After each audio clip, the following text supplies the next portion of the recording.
은혜를 나누고자 합니다. 6.25 전쟁이 일어날 수밖에 없었던 이유를 우리는 성경을 통해서 보면 본문에 마귀가 우는 사자같이 삼킬 자를 찾는다고 했습니다. 우리는 믿음에 굳게 서서 마귀를 대적할 능력이 있어야 합니다. 능력이 없어 상대방보다 약하면 6.25를 당하게 됩니다. 6.25 당시 정치적으로 막을 수 있는 능력이 없었습니다. 군사적으로도 약해서 막을 수 있는 힘이 없었습니다. 사회적으로는 많은 사람들이 부패해서 형편없이 살아가고 있었습니다.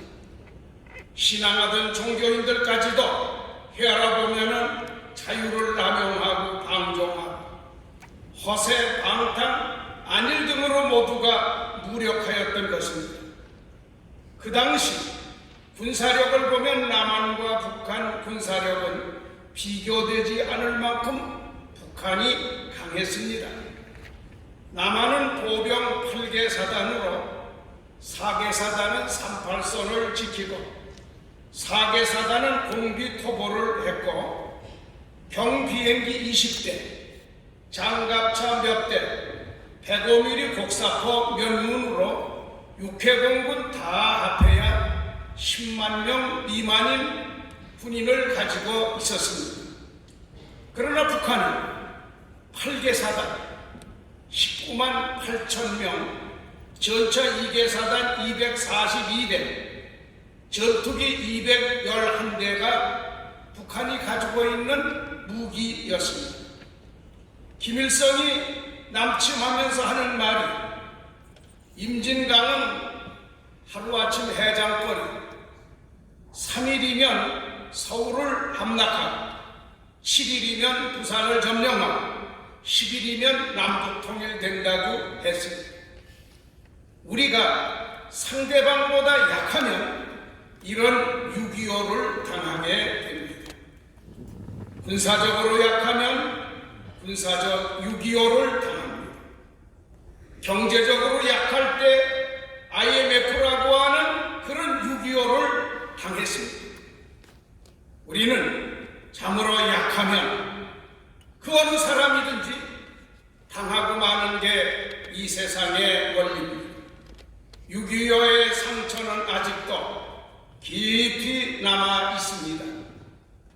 우리 민족사의 가장 비참하고 불행한 이 6.25 전쟁이 얼마나 비참했나 하는 것은 말할 수가 없을 정도였습니다. 성경에 보면 기도가 약한 곳에 6.25가 왔습니다. 예수님이 겟세마네 동산에 제자들에게 함께 기도하자고 했습니다. 그러나 이들은 자고 말았습니다. 그렇게 호혼장담하던 제자들은 막상 로마 군인과 예수님을 붙잡을 때 다 도망가고 말았습니다. 예수님 홀로 십자가를 지고 피를 흘리고 가시면류관을 쓰고 말할 수 없는 창을 찢임을 받는 그런 아픔의 고통을 당하셨습니다. 왜 그렇습니까? 함께 기도하자고 할 때 이들이 기도하지 않고 그만 졸고 자다가 이런 어려운 난관을 맞이한 것을 마태복음 26장 41절에서 쭉 보면 나타나 있습니다. 믿음이 약한 곳에, 봉사가 약한 자에게, 물질에 약한 자에게 6.25가 일어납니다. 6.25의 참상을 우리가 보면 1950년 6월 25일 새벽에 북한군 15만 4천 명의 정예부대와 전차 242대, 대포 2,500문의 병력으로 불법 남침해서 3개월 미만에 부산 대구를 제외한 남한 일대를 점령했습니다. 대한민국은 참으로 풍전등화와 같이 어려운 난관에 있어서 부산으로 옮기고 말할 수 없는 어려운 위기를 처하게 됐었습니다. 6.25 전란으로 발생한 참상을 보면 그 예를 찾아볼 수 없는 골육상장에 애절한 비극이었습니다. 1958년 공보부가 조선일보에 발표한 내용을 보면 인명피해가 96만 명, 주택 파괴가 51만 원, 금전 피해가 886억 원, 그 당시지요. 이재민 393만 명, 고아 5만 명, 과부 30만 명, 아군 피해 전사 15만 5,081명, 적의 피해 전사 50만 8,797명, 생포 9만 2,781명, 귀순 4,718명, 유엔군 피해 4만 8,201명, 민간인 피해 37만 4,082명, 민간인 학살 12만 8,836명, 납치 및 행방불명 45만 770명, 1천만 명의 이산가족의 참상을 볼 수가 있습니다. 저는 중학교 2학년 때 6.25가 났습니다. 그런데 제가 사는 동네가 그 당시에 여기 수원 내려가다 보면 왼쪽으로 광교산이라고 하는 높은 산이 있습니다. 그 산 골짜구니가 있는데 거기가 지금 용인시 수지구 신봉동입니다. 그 당시엔 신봉리였어요, 수지면. 그런데 아군은 이 광교산 위에 있는 데서 내려오고 인민군은 아래에서 올라오고, 그런데 그 가운데 짬에 제가 딱 꼈어요. 그래가지고 전쟁이 붙었는데 총알이 막 비서도지도 타고 수류탄이 막 터지고 펑펑 쓰러져 총에 맞아 죽고 피가 막 흐르고 정말 기가 막히죠. 그걸 안 본 사람은 형용할 수가 없어요. 근데 저는 그때 납작 엎드려가지고서 있다가 인민군에게 붙들렸습니다. 그때 그냥 쏘면 죽는 거예요, 바로. 근데 참 하나님께서 이 생명을 살려서 쓰시려고 그때 보호하신 것 같아요. 그래가지고서는 인민군에 붙들려가지고 가가지고 학도병이라고 얼마나 또 문초를 하고 그러는데, 난 아닙니다, 난 이 동네에 사는 학생입니다, 그렇게 얘기를 했어요. 근데 그 다음날 인민군 장교가 사벌 하나 주더니 따라오래요. 사벌 한 자루 줘서 그걸 들고서 따라가는 거 눈치를 보면서. 근데 그 신봉동 동리로 올라갔는데 가서 보니까 그 마당에 한 마당 동네 사람을 많고 다 쏴죽였어요. 근데 그때 저보다 4년, 제가 초등학교 1학년 때 5학년 된 그런 그 동네 사는 형 볼 때는 나이에 있는 사람인데 4년 더 나이가 먹은 사람이죠. 근데 그 사람이 일찍 결혼을 해가지고 아기를 그 부인이 가졌는데 그 아기 가진 부인이 8개월 됐다고 그래요. 그 낭비에 들어보니까. 근데 이 배 있는데 총알이 스쳐가지고서 아기 발이 이렇게 밖으로 나왔어.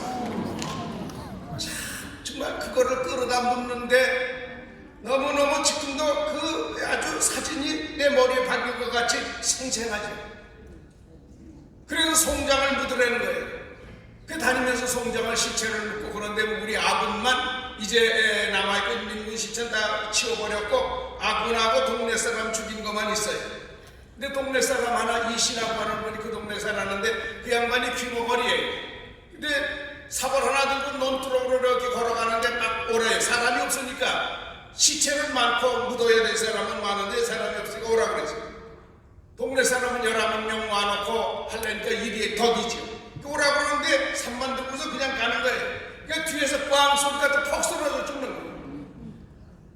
거예요. 얼마나 뭐 아주 그냥 살벌하죠.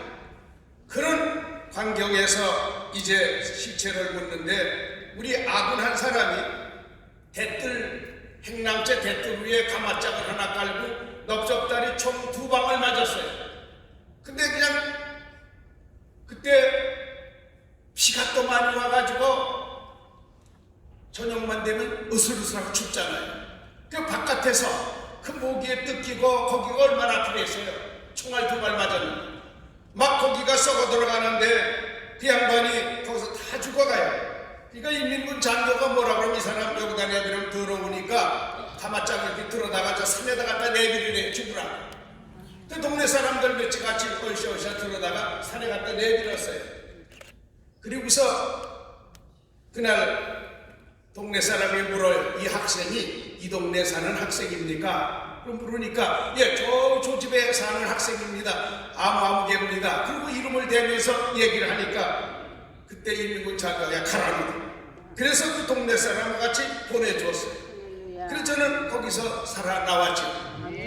그런데 정말 그 참혹한 현상은 아마 오늘 한 시간을 얘기해도 못할 정도로 그렇습니다. 그래서 시간 때문에 그런 어려운 6.25 전쟁의 비극의 역사를 제 눈으로 직접 보고 당하고 거기에서 그 많은 시체들을 묻고 하는 그런 어려운 상황을 겪은 적이 있습니다. 여러분들은 이제 6.25 전쟁의 비극의 역사를 들으면서 다시 한번 생각할 것은 전쟁은 많은 인명의 죽음, 아픔, 슬픔, 불행을 준다는 사실을 명심합니다. 다시는 전쟁이 없는 대한민국을 만들어야 할 것인데 요즘 사회는 70년 전 6.25 때와 비슷한 시대로 재현되고 있다는 데에 큰 문제가 있습니다. 지금 우리 사회는 6.25 때 못지않게 자유를 남용하고 음란방탕해서 미투 운동이 막 벌어지고 황금 우상에 사로잡혀 방종하고 안일하고 방심하는 현실이 된 것입니다. 실업자는 점점 늘어나서 137만 명이 되고 경제는 점점 IMF 시대로 향하고 사업은 모두가 부진해서 문을 닫는 현실이고 좌파 세력 중에는 6.25 전쟁은 쌍방과실이다 이렇게 해서 역사를 혼돈시키고 혼란시키고 있습니다. 남침인데 이것을 쌍방과실이라고 얘기하는 이런 지도자들이 있습니다.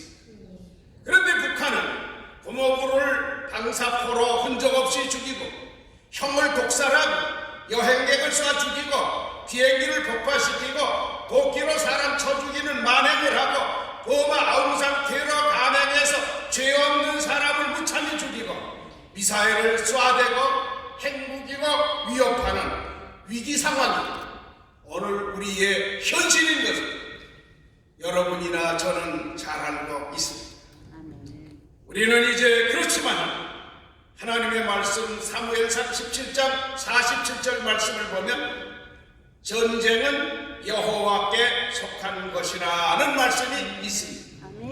그러니 하신 말씀을 보고 명심하고 근신하면서 기도해야 할 것입니다. 성경은 이렇게 말합니다. 환난 날에 나를 부르라. 내가 너를 건지리니 네가 나를 영화롭게 하리로다. 15절의 말씀했습니다. 부르짖는 자에게 하나님의 도우심이 있습니다. 환난 중에 있을 때 부르짖기만 하면 하나님은 우리의 방패가 되어 주십니다. 산성이 되어 주십니다. 피난처가 되어 주십니다. 힘이 되어 주십니다. 지켜 주십니다. 보호하십니다. 대형 악마를 확 풀어버리십니다. 날아가는 겁니다. 아무리 야단을 쳐도 하나님이 한 번 훅 부르면 김정은이도 날아갑니다. 도리가 없어요. 그렇기 때문에 우리는 정말 하나님께 확고한 신앙을 가지고 부르짖어야 될 줄로 믿습니다. 기도할 때 부르짖으며 기도하는 성도들이 되시기를 바랍니다. 하나님은 기도로 부르짖는 엘리야, 다니엘, 사드락, 메삭, 아벤누고 같이 건져주시고 승리케 하시고 영광스럽게 할 것입니다. 하나님이 우리를 위하시면 누가 우리를 대적하겠습니까? 그러므로 힘써 부르짖어 기도하는 성도들이 되시기를 축원합니다. 감사하신 주님, 불초한 조미 이 시간 말씀을 잠시 증거했습니다. 우리 성도들이 마음에 깊이 새기며 악한 마귀가 우는 사자같이 지금 삼킬 자를 찾는 이때에 우리는 경성하고 각성해서 기도하는 성도들이 되어 이 모든 시련을 잘 승리할 수 있도록 인도하여 주시옵소서. 예수님 이름으로 기도하옵나이다. 할렐루야. 하나님께서 이 시간 우리의 기도를 받아주실 줄 믿습니다. 이 시간 우리가 모여서 그냥 지나는 시간이 아니라 하나님 앞에 우리의 모든 것을 다시 한번 돌이키면서 하나님 앞에 기도하는 복된 시간이 되어지기를 소망합니다. 기도할 때 하나님 반드시 역사하실 것이고 우리의 기도 가운데 하나님이 기름 부어 주실 것입니다. 이 시간 우리가 함께 기도하기 전에 함께 먼저 찬양하며 주님 앞에 나아가기를 원합니다. 우리에게 소원이 하나 있네. 주님 다시 오실 그날까지 우리 가슴에 새긴 주의 십자가 사랑, 나의 교회를 사랑